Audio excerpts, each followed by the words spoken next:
নমস্কার বন্ধুরা, বৃষ্টি রান্নাঘরে আজকে গাজরের একটা খুব সুন্দর নতুন রেসিপি নিয়ে আপনাদের কাছে চলে আসলাম। কাছে দূরে যে যেখান থেকে আমার ভিডিওটি দেখছেন, আশা করি সবাই ভালো আছেন, সুস্থ আছেন। গাজর আমরা মূলত কিন্তু চোখের জন্য খুব ভালোভাবে খেতে পারি। তার কারণ হচ্ছে গাজরের মধ্যে ভিটামিন এ রয়েছে, যেটা চোখের জন্য খুব ভালো। কিন্তু একঘেয়েমি গাজরের রেসিপি না খেয়ে যদি একটুখানি ঘুরিয়ে গাজরটাকে খাওয়া যায়, তো চলুন দেখিয়ে দিই কীভাবে আমি এই রেসিপিটা তৈরি করেছি। গাজর নিয়ে নিয়েছি, তার সাথে সাথে মুগ ডাল নিয়ে নিয়েছি, এটা কাঁচা অবস্থাতেই রয়েছে। গাজর আর মুগ ডালটাকে আমি একটুখানি পেস্ট করে নেব। তার মানে কাঁচা মুগের ডাল রয়েছে, যেটাকে আমি আগের দিন রাত্রিবেলা ভিজিয়ে রেখে দিয়েছিলাম। তার সাথে সাথে গাজরটা নিয়ে নিলাম, তার মধ্যে একটুখানি কাঁচা লঙ্কা দিয়ে দিলাম, একটু দারচিনি দিয়ে দিলাম, একটু পরিমাণে জল দিয়ে দিলাম। দেওয়ার পরে এবার এর মিশ্রণটা আমি এরকম তৈরি করে নেব। মিশ্রণটা ভালো করে খেয়াল করুন, খুব বেশি পাতলা হবে না, খুব বেশি ঘন হবে না। এবার এর মধ্যে আমি মশলা অ্যাড করছি। একটুখানি পরিমাণ মতো নুন দিয়ে দিলাম, হলুদ দিয়ে দিলাম, একটুখানি জিরের গুঁড়ো দিয়ে দেবো, একটুখানি কালো জিরে আমি এখানে দিয়ে দেবো। খুব ভালো করে এই মিশ্রণটাকে মেখে নেব। এর থেকে বেশি মশলা দেওয়ার দরকার নেই, কেননা ঝাল অলরেডি আমি দিয়ে দিয়েছি। দারচিনির একটা খুব সুন্দর গন্ধ করবে, একদম রান্নার শেষ অবধি কিন্তু এই দারচিনির গন্ধটা থেকে যাবে। যখনই খাবেন দারচিনির খুব সুন্দর একটা গন্ধ করবে। তো সম্পূর্ণ অন্য স্বাদের রান্না, অন্য টেস্টের রান্না এবং অন্য গন্ধের রান্না। এবারে একটা টিফিন বক্সকে আমি এরকমভাবে একটুখানি মাখিয়ে নিচ্ছি, মানে একটু অয়েল ব্রাশ করে নিচ্ছি। করে নেওয়ার পরে আমি যে মিশ্রণটা তৈরি করেছি সেই মিশ্রণটাকে আমি এর মধ্যে ঢেলে দেব। মানে টিফিন বক্সের মধ্যে এবার এই মিশ্রণটাকে আমি একটুখানি ভাপিয়ে নেব। তো প্রতিদিনকার লাইফে গাজর বলুন, মুগের ডাল বলুন, আমরা নানা ধরনের রেসিপি খাই। এটা একদম ইউনিক রেসিপি, একটু অন্য রেসিপি। ওপর দিয়ে একটুখানি তেল আপনারা দিয়ে দিতে পারেন, তাতে করে খুব সুন্দর হয়, মানে ভেতরটা খুব সুন্দর কুক হয়। তো সামান্য একটুখানি তেল আমি ওপর দিয়ে কিন্তু দিয়ে দিয়েছিলাম। দিয়ে দেওয়ার পরে এবার এটাকে ঢেকে দেব এবং ফুটন্ত গরম জলের মধ্যে এটাকে আমি ঢেলে দেব। ঠিক এই রকমভাবে জাস্ট টিফিন বক্সটাকে আমি এর মধ্যে বসিয়ে দেব। বসিয়ে দিয়ে এটাকে এবারে এর মধ্যে ঢেকে দেব। ঢেকে দেওয়ার পরে এটাকে একটুখানি হতে দেব এবং খুব ভালো করে কিন্তু এটাকে ফুটতে দিতে হবে। যেই এটা এরকমভাবে মোটামুটি 10 থেকে 12 মিনিটের জন্য ফুটে উঠবে, তারপরে আমি দেখিয়ে দিচ্ছি ভেতরটা এরকমভাবে জাস্ট একটু খুলে নেব। খুলে নেওয়ার পরে এটাকে একটুখানি চেক করে নেব।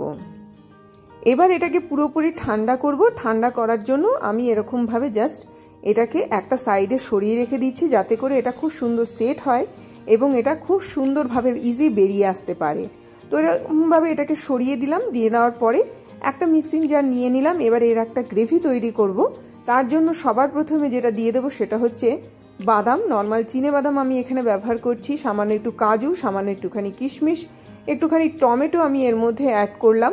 তো এরকমভাবেই কিন্তু রেসিপিগুলো আপনারা তৈরি করতে পারেন। তো সবার শেষে একটুখানি জিরের গুঁড়ো আমি এখানে দিয়ে দিলাম। তো এর সঙ্গে সঙ্গে একটুখানি লাল লঙ্কা গুঁড়ো আমি ব্যবহার করলাম, একটু টক দই আমি এর মধ্যে দিয়ে দেবো, যার দ্বারা এটার পেস্টটা তৈরি হবে। সম্পূর্ণ আলাদা রান্না, সম্পূর্ণ আলাদা গন্ধের রান্না।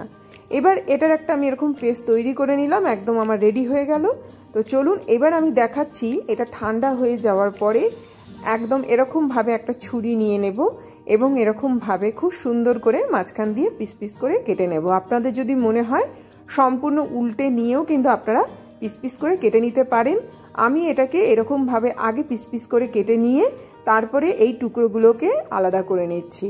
তো বুঝতেই পারছেন এটা একদম অন্যরকম একটা রান্না, অন্য রেসিপির একটা রান্না।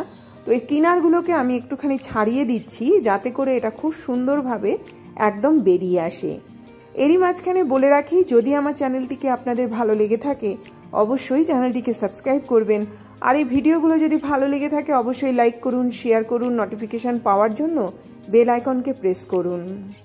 রান্না এমন করবেন যেটা আপনার মুখের একটা স্বাদ নিয়ে আসে, একটা নতুনত্ব নিয়ে আসে, তার সাথে সাথে করতে যাতে খুব ভালো লাগে, খেতেও যাতে ভালো লাগে। যত খেতে ভালো লাগবে ততই মনে হবে নিত্য নতুন একটা আলাদা রকমের রান্না তৈরি করি।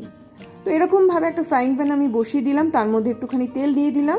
তেলটা যখন একটুখানি গরম হয়ে যাবে তার মধ্যে আমি একটুখানি হিং ফোড়ন দেব। এর মধ্যে আলু বা অন্য কোনো রকম সবজি দেওয়ার দরকার নেই। এবার যে পেস্টটা আমি তৈরি করেছিলাম সেই পেস্টটা আমি এর মধ্যে দিয়ে দিলাম। এবার এটাকে খুব ভালো করে নাড়াচাড়া করব। একদম সহজ সরল একটা রান্না, অথচ খেতে কিন্তু দারুণ লাগে।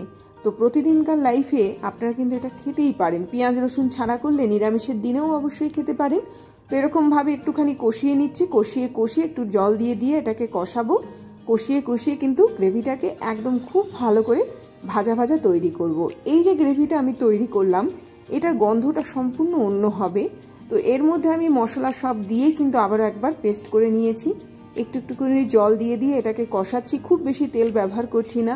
যারা বাটার খেতে ভালোবাসেন এই ক্ষেত্রে কিন্তু বাটারটা দিলে আলাদা একটা টেস্ট নিয়ে আসবে। তো অবশ্যই বুঝে খাবেন, অল্প খাবেন, কিন্তু একটু মুখে রুচি আনার জন্য অন্য রকমের খাবার অবশ্যই খাবেন।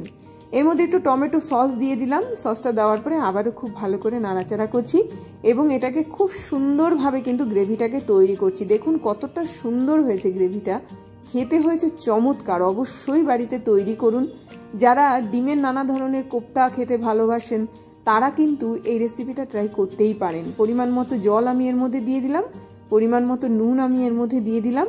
আবারও একবার খুব ভালো করে নাড়াচাড়া করছি। নাড়াচাড়া করে নেওয়ার পরে এইবারে গাজরের যে বরফিগুলো আমি তৈরি করেছি সেগুলো আমি এর মধ্যে দিয়ে দেব। দিয়ে দেওয়ার পরে এটাকে একটুখানি ফুটতে দেব। ফুটতে দেওয়ার জন্য আমি একটুখানি ঢেকে রাখবো। তবে একটা জিনিস খেয়াল রাখবেন, এটাকে বেশি নাড়াচাড়া করার চেষ্টা করবেন না।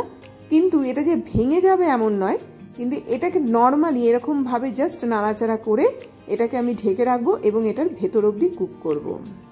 তো এরকমভাবে দেখুন একদম কিন্তু এটা একদম মাখা মাখা হয়ে গেছে। ঢেকে দিলাম, 5-7 মিনিটের জন্য ঢেকে রাখলেই যথেষ্ট। তো এবার আমি ঢাকনা খুলবো। দেখুন একদম রেডি হয়ে গেছে। যেমন সুন্দর কালার তেমনি সুন্দর খেতে, এবং এর ভেতরে খুব সুন্দরভাবে কিন্তু এগুলো মানে যে গ্রেভিটা আমি তৈরি করেছি খুব সুন্দর ইজিলি কিন্তু এর ভেতরে ঢুকে গেছে। এইবারে ঝোল যে যেভাবে খেতে ভালোবাসেন পরিমাণটা সেইভাবেই দেবেন। কেউ বেশি খেতে ভালোবাসলে বেশি পরিমাণে দেবেন, কেউ কম খেতে ভালোবাসলে কম পরিমাণে দেবেন। ওপর দিয়ে একটুখানি কাসুরি মেথি ছড়িয়ে দিচ্ছি, একটু অন্যরকম খেতে লাগবে। খুব সুন্দর এর গন্ধটা বেরিয়েছে, বিশেষ করে দারচিনির এত সুন্দর গন্ধ বেরাবে যে একবার তৈরি করলে কিন্তু এই ধরনের রেসিপি বারবার খেতে চাইবেন। তো এটা একদম রেডি হয়ে গেল। এবার এটাকে আমি একটুখানি পরিবেশন করছি। তো এরকমভাবে পরিবেশন করে নিলাম। করে নেওয়ার পরে আপনারা এবারে লুচি হোক, রুটি হোক, ভাত হোক, যাদের প্রচুর খিদে পায়, অন্য রকমের খাবার খেতে ইচ্ছে করে, বারবার যাদের মানে খিদে পাওয়ার একটা ধাঁচ থাকে, তারা কিন্তু এই ধরনের রেসিপি তৈরি করে রাখতে পারেন। এগুলো যে কোনো জিনিসের সঙ্গে খাওয়া যায়। তো এরকমভাবেই আজকে কিন্তু গাজর দিয়ে আর একটুখানি মুগ ডাল দিয়ে অসাধারণ এই রেসিপিটা তৈরি করে দেখালাম, যেটা একবার খেলে কিন্তু বারবার খেতে চাইবেন।